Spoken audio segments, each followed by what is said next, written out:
Enable two-factor authentication for team members and clients.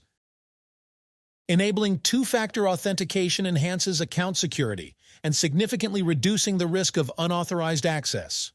To enable two-factor authentication for your team members, you will need to go to the Settings section, Firm Settings.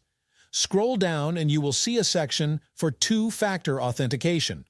Click on the box that says Require two-factor authentication for all team members and save.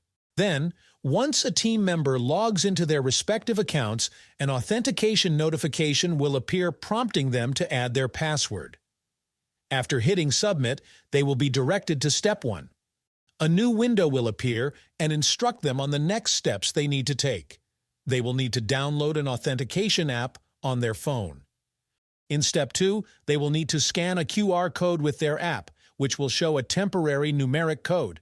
In Step 3, they have to insert the code provided by the app and click on Confirm. That's it.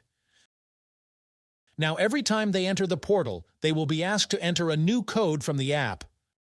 You can also require mandatory action for your clients by ticking the Require Two-Factor Authentication for All Clients checkbox.